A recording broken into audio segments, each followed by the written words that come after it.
మనస్ఫూర్తిగా కొడతాను.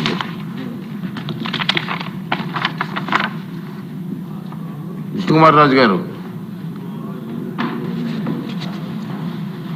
ధన్యవాదములు అధ్యక్ష. రాష్ట్రంలో అత్యంత ముఖ్యమైన విషయం అధ్యక్ష, ఇది తమరు మొన్న నార్మల్ ప్రశ్నోత్తరాలు సమయంలో ఇంకా అందరూ కూడా మాట్లాడాలని చెప్పి దీని డిస్కషన్ కింద మార్చినందుకు మీకు హృదయపూర్వకమైన ధన్యవాదములు అధ్యక్ష. ఎందుకంటే రాష్ట్రంలో ఎవరైతే టిడ్కో ఇళ్ళు దాని గురించి డబ్బులు కట్టారో ఇప్పటికీ కూడా చాలా ఇళ్ళు ఇవ్వని వలన పరిస్థితుల్లో వారు మానసిక బాధని ఈ సభ ద్వారా మంత్రివర్యులకి అట్లాగే మిగిలిన సభ్యులకి అట్లాగే ఎవరైతే టిడ్కో ఇళ్ళు గురించి డబ్బులు కట్టిన వాళ్ళకి కూడా తెలియాలి అనే ఉద్దేశంతో మీరు చేసిన పని చాలా హర్షదాయకం అధ్యక్ష. అధ్యక్ష, ఏదైతే మేము క్వశ్చన్ అడిగామో అధ్యక్ష, దాంట్లో రీజన్స్ ఫర్ ఎందుకు డిలే అవుతుంది అని చెప్పి రీజన్స్ అడిగితే గౌరవ మంత్రివర్యులు దానికి రీజన్స్ పెద్దగా వారు ఇచ్చిన ఇన్ రైటింగ్ దాంట్లో స్పందించలేదు అధ్యక్ష.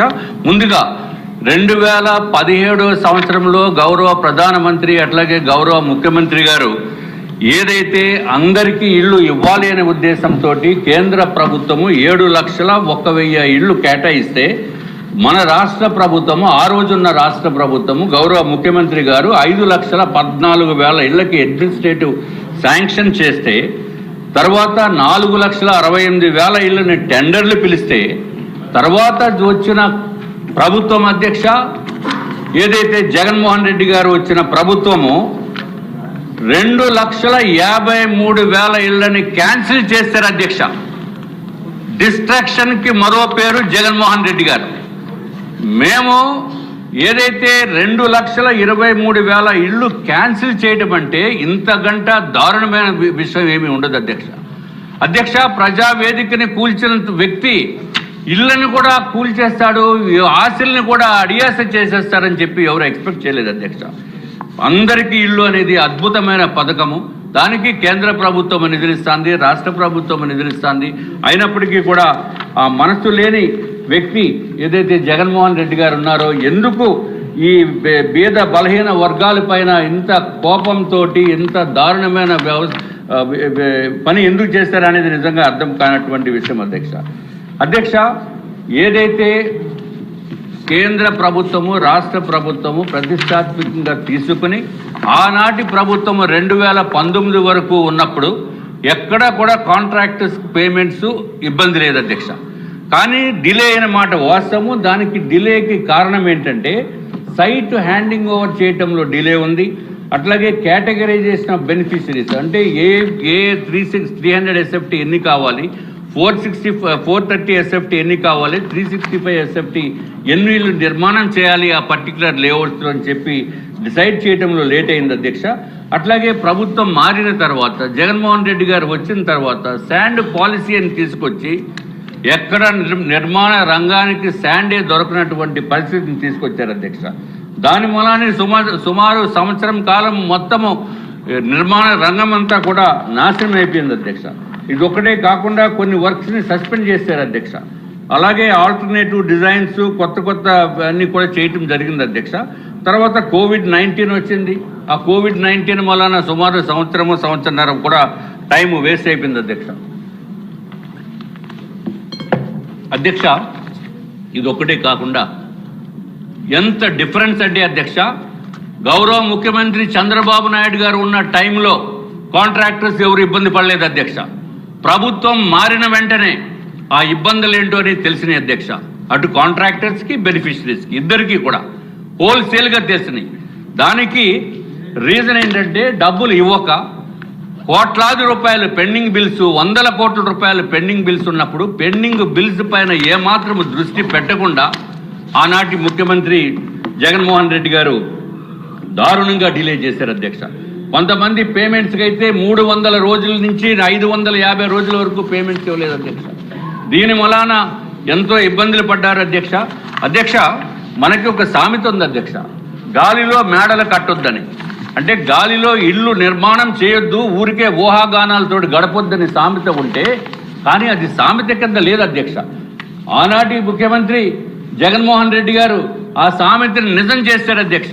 అక్కడ ఇళ్ళే లేవు, ట్రై జంక్షన్లో గాలిలో మేడలు కట్టేసి మామూలుగా అందరికీ కూడా అలాట్మెంట్ కూడా చేసేసిన ఘనత కేవలము జగన్మోహన్ రెడ్డి గారికి వస్తుంది అధ్యక్ష. ఇల్లు నిర్మాణంలో లేకుండా కూడా ఇల్లు నిర్మాణం అయినట్టుగా ఊహించి వాళ్ళకి అధ్యక్ష రిజిస్ట్రేషన్ చేశారు అధ్యక్ష. ఇదిగో అధ్యక్ష, మళ్ళీ చూపిస్తున్నా. జగన్మోహన్ రెడ్డి గారు మీరు కూడా చూడండి దయచేసి. మీరు ఇల్లు లేవు అధ్యక్ష, ఫౌండేషనే లేదు. గ్రౌండ్ ఫ్లోర్ ఒకళ్ళకి ఇచ్చేశారు, సెకండ్ ఫ్లోర్ ఒకళ్ళకి ఇచ్చేశారు, రిజిస్ట్రేషన్ చేశారు. ఇంకా వీలైతే చంద్రమండలం పైన కూడా రాసిద్దరు అధ్యక్ష. ఈ ప్రభుత్వము ఆనాటి ప్రభుత్వం ఎంత దారుణంగా బిహేవ్ చేసిందనేది ఒక ఎగ్జాంపుల్ అధ్యక్ష. 1296 ఇళ్ళు ట్రై జంక్షన్లో ఫౌండేషన్ కూడా వేయనటువంటి పరిస్థితుల్లో వాళ్ళకి రిజిస్ట్రేషన్ చేసేస్తే అధ్యక్ష, ఒక్క ఇన్సిడెంట్ తమ దృష్టికి నేను తీసుకురావాల్సింది ఉంది అధ్యక్ష. ఏదైతే మా నియోజకవర్గంలో ఒక లేడీని తర్వాత వాళ్ళ పాప ఇద్దరు వచ్చి నా దగ్గరికి వచ్చి మొరపెట్టుకుంది ఏంటి అధ్యక్ష, వాళ్ళకి అమ్మాయికి పెళ్లి చేద్దామంటే వాళ్ళు కట్న కానుకలు ఏమి ఇవ్వగలరు అని అనుకుంటే వీళ్ళు ఈ ట్రై జంక్షన్లో ఇల్లు నిర్మాణంలో ఉంది అని చెప్పి ఏదైతే డాక్యుమెంట్ ఉందో వాళ్ళు డబ్బులు 1,00,000 రూపాయలు కట్టి బ్యాంకు లోన్ శాంక్షన్ అయ్యి ప్రతి నెల 3,200 రూపాయలు కడుతున్నప్పుడు అధ్యక్ష, ఇదంతా మీకు కట్నం కింద ఇస్తానని చెప్తే పెళ్లి కూడా ఫిక్స్ అయిపోయింది, ముహూర్తాలు ఫిక్స్ చేసుకున్నారు. కానీ ఎందుకో ఈ టిడ్కో ఇళ్ళ పైన ఈ జగన్మోహన్ రెడ్డి గారు నిర్మాణం చెయ్యరు అనే ఉద్దేశంతో ప్రజలందరికీ తెలిసిన తర్వాత వాళ్ళు ఏదైతే కట్న కానుకలుగా ఇద్దామనుకున్న ఏదైతే ఇల్లు ఉందో అక్కడికి వెళ్ళి చూసుకుంటే అధ్యక్ష, అక్కడ ఇల్లే లేదు అధ్యక్ష. వెంటనే పెళ్లి కూడా క్యాన్సిల్ అయిపోయింది అధ్యక్ష. ఎంత దారుణం అంటే వాళ్ళు పాపం వచ్చి గోల పెట్టి బాధపడుతూ ఉంటే మనం చేయవలసిన సహాయం ఏదో కొంచెం చేసి, అమ్మ మీరు కంగారు పడద్దు, నెక్స్ట్ గవర్నమెంటు మన ప్రభుత్వం వస్తుంది, కూటమి ప్రభుత్వం వస్తుంది, దయచేసి మీరు ఎటువంటి అగాత్యాలకి పాల్పడొద్దని చెప్పిన తర్వాత వాళ్ళకి మనోధైర్యం కల్పించిన తర్వాత అధ్యక్ష, ఇప్పటికీ మళ్ళీ కొంత కాలం సమయం దాటిపోయింది అధ్యక్ష. దయచేసి మీ ద్వారా నేను ముఖ్యమంత్రి వర్యుల్ని అట్లాగే మన మంత్రివర్యులు నారాయణ గారిని, ఎందుకంటే అధ్యక్ష అధికారులు కూడా మంచి అధికారులు ఉన్నారు అధ్యక్ష. MD is very good, positive attitude తోటి ఎప్పుడు నిర్మాణం కంప్లీట్ చేసి చేద్దామనే తాపత్రయంతో ఉన్నప్పటికీ కూడా నిధుల కొరత మలాన ఇదేమో ముందుకు జరగట్లేదు అధ్యక్ష. కాబట్టి మరి ఒక్కసారి తమర ద్వారా నేను వీరందరికీ కూడా విన్నవించుకుంటున్నాను అధ్యక్ష. ఏదైతే ట్రై జంక్షన్లో ఇల్లు నిర్మాణంలో ఉండి ఏమీ లేకుండా ఉండి 1296 మందికి అలాట్మెంట్ చేసేసిన వాళ్ళకి కూడా ఎక్కడో చోట మీరు ఇల్లు ఇవ్వాలని చెప్పి తమరి ద్వారా మేము తెలియజేసుకుంటున్నాం అధ్యక్ష. ఇంకొక విషయం ఏంటంటే అధ్యక్ష, ఏపీ టిడ్కో బెనిఫిషరీస్కి కానీ కాంట్రాక్టర్స్ కానీ ప్రభుత్వానికి కానీ మొత్తం ముగ్గురు నాశనం చేయగలిగిన వ్యక్తి, సామర్థ్యమైన వ్యక్తి కేవలం జగన్మోహన్ రెడ్డి అధ్యక్ష. ఎక్కడైనా డిపార్ట్మెంట్ కన్నా మంచి పేరు వస్తుంది, లేకపోతే ప్రభుత్వానికన్నా మంచి పేరు వస్తుంది, లేదా కాంట్రాక్టర్కి మంచి పేరు వస్తుంది, బెనిఫిషరీస్ అన్నా సంతోషంగా ఉంటారు. నలుగురు కూడా సర్వనాశనం అయిపోయారు అధ్యక్ష ఈ జగన్మోహన్ రెడ్డి గారు చేసిన పని. అరే ఇంత దారుణమైన పని ఎక్కడ కూడా అసలు కామన్ సెన్స్ ఉన్న వాళ్ళు ఎవరు కూడా చేయరు అధ్యక్ష. ఎందుకు అంత కక్షపూని చేశారు అనేది ఎవరికి అర్థం కాదు అధ్యక్ష. ఇంకొక విషయం అధ్యక్ష, ఏదైతే టెండర్స్ 2000 ఇంకా బెనిఫిషరీస్ గురించి ఇంకా మిగిలిన వాళ్ళు కూడా మాట్లాడవలసిన అవసరం ఉంది, వారు కూడా మాట్లాడతారు అధ్యక్ష. నేను క్లుప్తంగా ముగిస్తాను అధ్యక్ష. ఏదైతే కాంట్రాక్టర్స్ విషయాల్లో కూడా ఎంతో ఇబ్బందులకి గురి చేశారు అధ్యక్ష. ఏదైతే కాంట్రాక్ట్లో జీవో నెంబర్ 94, జీవో 35 ఉందో అది కాంట్రాక్ట్లోనే నిర్మితమై ఉన్న క్లాజెస్ అధ్యక్ష. దాని ప్రకారము ఏదైతే ఏ సంవత్సరంలో అయితే ఎంత పని చేస్తామో ఆ పని చేసినందుకు ఆ ఎస్ఎస్ఆర్ రేట్ల ప్రకారం ఇవ్వటం జరుగుతుంది అధ్యక్ష.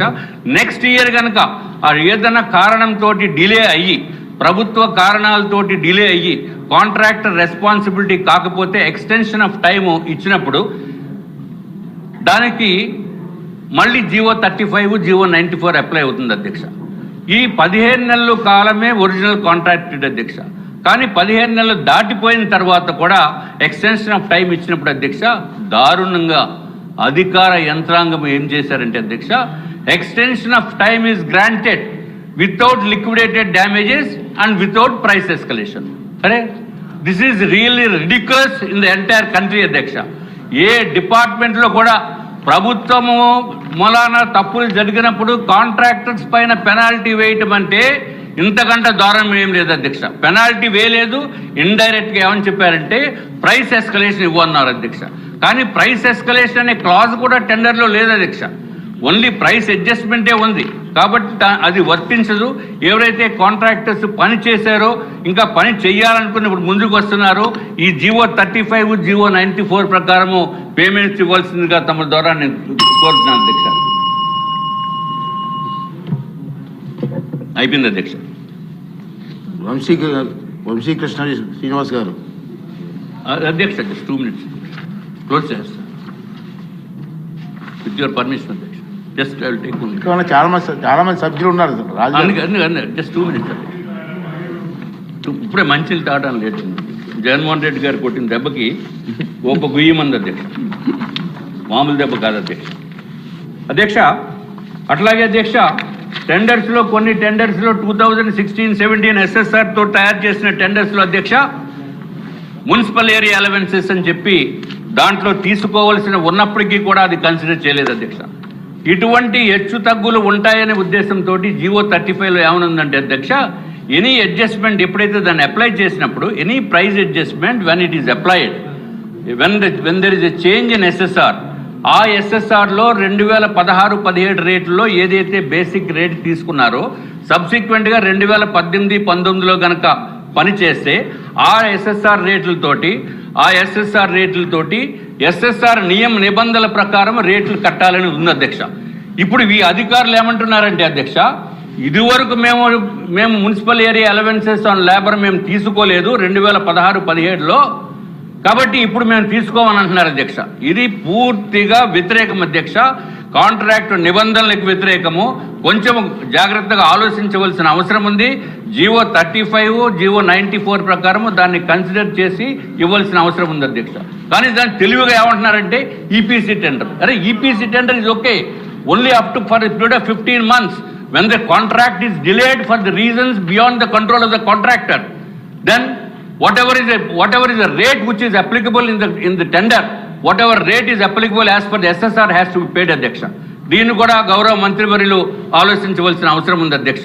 అవసరమైతే ఒక కమిటీ వేసి, నిపుణుల కమిటీ వేసి దానిపైన చర్చించి ఒక డెసిషన్ తీసుకుని చేయవలసిన అవసరం ఉందని చెప్పి తమరి ద్వారా మీకు విన్నవించుకుంటూ కాంట్రాక్టర్ సంగతి కూడా చూడవలసిందిగా మరి ఒక్కసారి కోరుకుంటున్నాం అధ్యక్ష. అధ్యక్ష కాంట్రాక్టర్ అంటే ఎవరు ఇండివిజువల్ కాదు అధ్యక్ష. కాంట్రాక్టర్ దగ్గర సబ్ కాంట్రాక్టర్స్ ఉంటారు. ఆ సబ్ కాంట్రాక్టర్స్ దగ్గర బోల్డ్ మంది పనిచేసే వాళ్ళు ఉంటారు అధ్యక్ష. కొన్ని కాంట్రాక్ట్స్ ఏమంటున్నాయంటే బ్యాక్ టు బ్యాక్, అంటే డిపార్ట్మెంట్ పేమెంట్ ఇచ్చిన తర్వాతే వాళ్ళకి పేమెంట్ ఇవ్వటం, సూసైడ్లు చేసుకునే పరిస్థితి ఉంది అధ్యక్ష. కాబట్టి దీనిపైన ప్రత్యేకమైన దృష్టి సారించి